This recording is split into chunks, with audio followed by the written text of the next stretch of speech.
Hello बच्चों, आज हम लेके आए हैं एक नया टॉपिक जिसमें हम आप लोगों को बताएंगे कि क्रय मूल्य यानी कि कॉस्ट प्राइस, विक्रय मूल्य और उससे जुड़े हुए सवाल।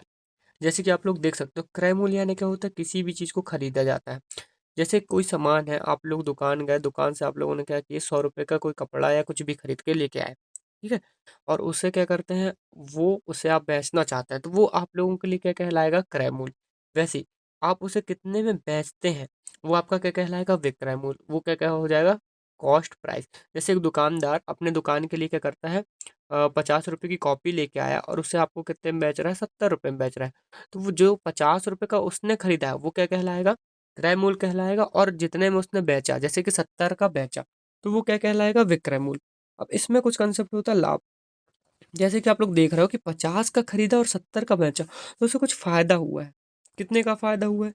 20 रुपये का। तो ये हमारा क्या कहलाता है? लाभ कहलाता है।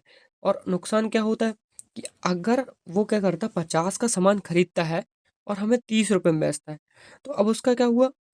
घाटा हो गया, उसका नुकसान हो गया। उसी को क्या बोला जाता है? हानि। तो उसे कितने रुपए की हानि हुई? 20 रुपये की। आई होप कि आप लोग समझ चुके होंगे कि क्रय मूल्य, विक्रय मूल्य, प्रॉफिट और लॉस क्या होता है। इसी के साथ हम आगे बढ़ते हैं। कुछ कंसेप्ट मैं आप लोगों को बताऊंगा, उससे जुड़े फिर हम सवाल करेंगे। जैसे कि अगर आप लोगों को प्रतिशत में लाभ दिया है और प्रतिशत में हानि दी है, तो कैसे हल करना है? जैसे अगर लाभ दिया है तो प्रतिशत में क्या करेंगे? 100% में हम क्या करेंगे? लाभ को जोड़ेंगे। जैसे कि अगर 10% का उसको क्या हुआ? लाभ हुआ है, तो हम क्या करेंगे? 100 में 10 को जोड़ देंगे तो कितना हो जाएगा? 100%। 110%। वैसे ही हानि होगी तो हम क्या करेंगे? उसको घटाएंगे। ठीक है। फिर इसी के साथ एक कंसेप्ट होता है कि अगर आपको क्रय मूल्य दिया हो और विक्रय मूल्य निकालना हो, विक्रय मूल्य क्या करना है? हमको निकालना है। ठीक है। तो उसके लिए क्या करते हैं? हम गुणा करते हैं। ठीक है। फिर अगर आपको विक्रय मूल्य दिया है और क्रय मूल्य निकालना है, तो हम क्या करेंगे? भाग करेंगे। आइए इसको समझते हैं कैसे करना है। जैसा कि आप लोग देख सकते हैं, हमें क्या निकालना है? क्रय मूल्य ज्ञात करना है। और अभी मैंने आप लोगों को बताया कि क्रय मूल्य ज्ञात करने के लिए हमें क्या करना पड़ता है? हमें करना है भाग। क्रय मूल्य ज्ञात करने के लिए हमें क्या करना पड़ेगा? भाग करना पड़ेगा।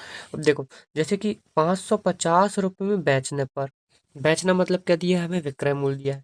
10% का क्या होता है? लाभ। तो उसका क्रय मूल्य क्या होगा?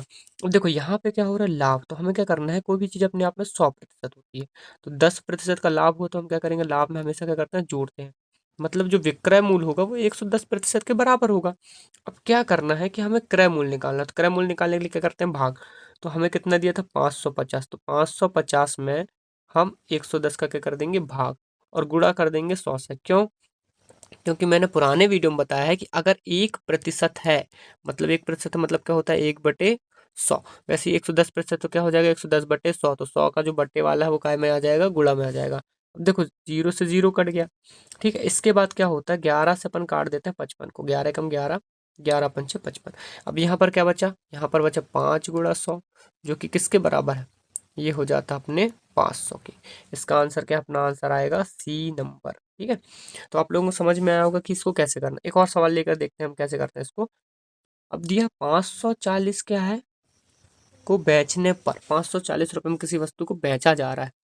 तो बेचने मतलब हमें क्या दिया है? विक्रय मूल्य दिया है। अब यहाँ पर क्या हो रहा है? 10% की हानि। अब हमें क्या करना? हानि में हमेशा क्या करते हैं? हानि में हम क्या करेंगे? 10 को घटाएंगे तो हमारे पास क्या बचेगा? 90%। अब क्या ज्ञात करना है? यहाँ पे ज्ञात करना है क्रय मूल्य। और क्रय मूल्य ज्ञात करने के लिए क्या करते हैं? भाग देते हैं। तो 540 में 90 का क्या कर देंगे? भाग दे देंगे। और क्रय मूल्य से क्या कर देंगे? मतलब यानी कि 100 से गुणा। तो 100 से गुणा करने के बाद अब देखो, इसको कैंसिल करो। जीरो से जीरो गया, या बचा 9 एकम 9, 9 छक्का 54। ठीक है। अब यहाँ पर क्या आ गया? 6 बचा है और यहाँ पे बचा 100। तो 6 का गुणा हम 100 के साथ करेंगे, कितना आ जाएगा? 600। ठीक है। जो कि हमारा ऑप्शन नंबर क्या है? डी। तो आप लोगों को समझ में आया होगा कि कैसे सवालों को हल करना है, जो कि एक सिंपल तरीका है। इसी के साथ आप लोगों को करना है इस सवाल को होमवर्क में, और नीचे करना है कमेंट। अगर चैनल अच्छा लग रहा है, वीडियो अच्छी लग रही है, तो चैनल को सब्सक्राइब करो, शॉर्ट्स देखो, जो कि अभी के लिए बहुत ही बढ़िया है। इसी के साथ जय हिंद।